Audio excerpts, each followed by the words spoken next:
Hello दोस्तों, स्वागत है आपका दी फैक्ट की इस नई वीडियो में। दोस्तों, मैं इस चैनल पे हॉरर सीरीज शुरू करने जा रहा हूँ ताकि नॉलेज के साथ साथ आपका मनोरंजन भी हो सके। इस सीरीज में मैं आपको कुछ ऐसी सच्ची घटनाओं के बारे में बताऊंगा जिनको सुनकर आपके रोंगटे खड़े हो जाएंगे। तो चलिए दोस्तों, शुरू करते हैं आज की ये वीडियो। दोस्तों, आज की कहानी रिया के बारे में, जो कि अपने मम्मी पापा के साथ रहती थी। रिया की मम्मी का नाम सुमन और पापा का नाम विनोद था। रिया हर साल गर्मियों की छुट्टी में अपने नानी के घर जाया करती थी। उसकी नानी का घर अलीगढ़ जिले में था और एक बार जब रिया को स्कूल की छुट्टियां पड़ी तो रिया अपनी मम्मी को नानी के घर जाने के लिए जिद करने लगी। पर रिया के पापा को ऑफिस में ज्यादा काम होने की वजह से घर आने में देर हो गई। दिन ढल चुका था। रिया की मम्मी ने कहा,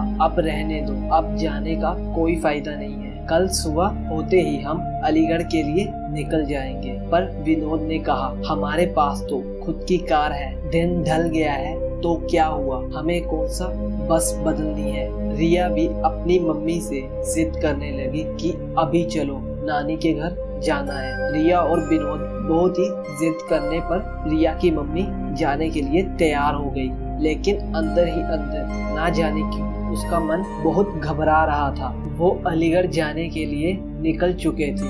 अब बहुत रात हो चुकी थी। इन लोगों की गाड़ी सड़क पर चले जा रही। रात की वजह से सड़क पर वाहनों का आना जाना बहुत ही कम हो गया था। विनोद गाड़ी चला रहा था। रिया की मम्मा और रिया पीछे सीट पर बैठे हुए थे। जिस गांव में उन्हें जाना था वह गांव अलीगढ़ से करीब 20 किलोमीटर आगे था। अब वह अलीगढ़ पहुंच चुके थे। आगे का रास्ता कच्चा और सुनसान था। वहां कोई आता जाता भी नहीं दिख रहा था। गाड़ी अब कच्चे रास्ते पर चले जा रही थी। थोड़ी ही दूर चलने पर गाड़ी अचानक रुक गई। रिया ने पापा से कहा, पापा क्या हुआ, गाड़ी बंद कैसे हो गई। विनोद ने कहा, पता नहीं बेटा, उतर कर देखता हूँ। रिया की मम्मा ने कहा, जल्दी देखिए और यहाँ से चलना, कितना सुनसान रास्ता है, मुझे कुछ ठीक नहीं लग रहा। कार से नीचे उतरकर विनोद ने गाड़ी का बोनट खोलकर देखा। गाड़ी में कोई कमी नहीं दिख रही थी। वह कार के अंदर बैठ गया और कुछ सोचने लगा। तभी रिया की मम्मी ने कहा, चलिए ना, क्या हुआ। विनोद अभी भी कुछ सोच रहा था। फिर रिया के मम्मा ने उसके पापा के कंधे को पकड़कर जोर से हिलाया और कहा, क्या हुआ, क्या सोच रहे हो। मैं कह रही हूँ ना कि यहाँ से चलिए, मुझे अजीब महसूस हो रहा है। एक तो सुनसान रास्ता और ऊपर से इतनी रात, जल्दी चलिए। तब विनोद ने कहा, मैं ये सोच रहा हूँ कि गाड़ी में कोई खराबी नहीं है, फिर गाड़ी रुक क्यों गई। तो रिया की मम्मा कहने लगी, देखिए, क्या पता गाड़ी स्टार्ट हो जाए। तब विनोद ने गाड़ी को स्टार्ट करने के लिए चाबी घुमाई और गाड़ी स्टार्ट हो गई। अब कार दोबारा उस रात के अंधेरे को चीरते हुए फिर आगे बढ़ने लगी। अभी कार थोड़ी ही दूर तक चली थी कि रिया बहुत ही जोर से चिल्लाई। एकदम से विनोद ने कार को रोका और दोनों मम्मा पापा रिया से कहने लगे, क्या हुआ बेटा। तो रिया ने कहा, पापा, मुझे ऐसा लगा जैसा हमारी कार के नीचे आदमी और औरत आ गए हो। तो विनोद ने कहा, नहीं बेटा, ऐसा कुछ नहीं है। अगर वह औरत और आदमी हमारी कार के नीचे आ जाते हैं तो हमें भी तो पता चलता, और वैसे भी रात बहुत हो गई है। मुझे नहीं लगता ऐसे में इस रास्ते पर हमारे अलावा कोई और होगा। रिया की आंखें डर से फटी हुई थी और वह कह रही थी, ट्रस्ट मी पापा, मैंने उन्हें देखा, उन आदमी और औरत को। तो रिया की मम्मा कहने लगी कि गाड़ी थोड़ा तेज चलाइए। रिया की मम्मा के कहने पर विनोद ने गाड़ी की रफ्तार तेज कर दी। तभी कार के शीशे में विनोद को एक डरावना चेहरा दिखाई दिया। उस डरावने चेहरे को देखते ही विनोद का हाथ स्टीयरिंग से छूटा और गाड़ी का बैलेंस बिगड़ने की वजह से गाड़ी इधर उधर चलने लगी। जैसे तैसे करके विनोद ने अपने आप को और गाड़ी को संभाला। तभी सामने से एक औरत और आदमी दिखाई दिए जो कि गाड़ी रोकने का इशारा कर रहे थे।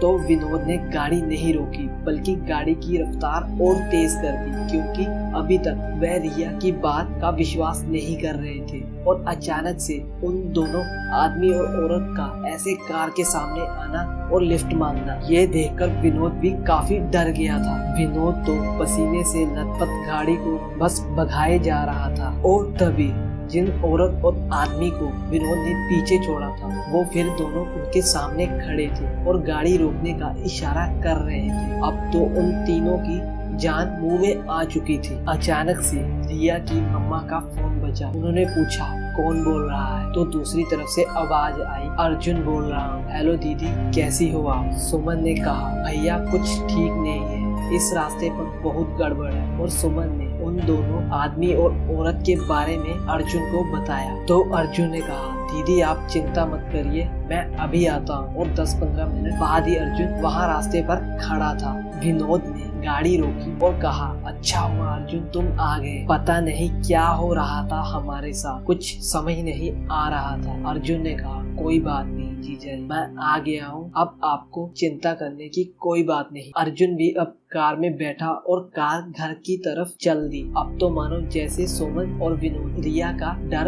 अर्जुन के आ जाने से हवा हो गया था। अब सब लोग घर पहुंच चुके थे। अर्जुन ने कहा, लाइए जीजा जी, कार की चाबी मुझे दी, मैं पार करके आता हूँ, आप अंदर जाइए। विनोद ने कहा ठीक है और चाबी अर्जुन को दे दी। जैसे ही रिया और उसकी मम्मी पापा ने घर में एंटर किया, तीनों चौंक पड़े। घर में सब लोग रो रहे थे और सामने किसी की लाश पड़ी थी। ये देख रिया की मम्मा और विनोद दंग रह गए कि क्या हुआ घर में, और अर्जुन ने हमें कुछ क्यों नहीं बताया। सुमन की माँ ने रोते हुए सुमन से कहा, बेटा तेरा भाई अर्जुन अब इस दुनिया में नहीं रहा। इतना सुनते ही रिया की मम्मा पापा और रिया के पैरों तलों जमीन ही खिसक गई। रिया की मम्मा को विश्वास नहीं हो रहा था, क्योंकि जो भाई घर के बाहर तक उसके साथ था, घर में उसकी लाश पड़ी हुई थी। ये देखने के लिए कि कहीं मेरा वहम तो नहीं, सुमन ने अर्जुन के चेहरे से कफन हटाया। हाँ ये सच था, सामने जो लाश पड़ी थी वो अर्जुन की ही थी। रिया की मम्मा ने बताया कि रात 9 बजे अर्जुन अपनी बाइक से घर आ रहा था, तभी उसकी बाइक को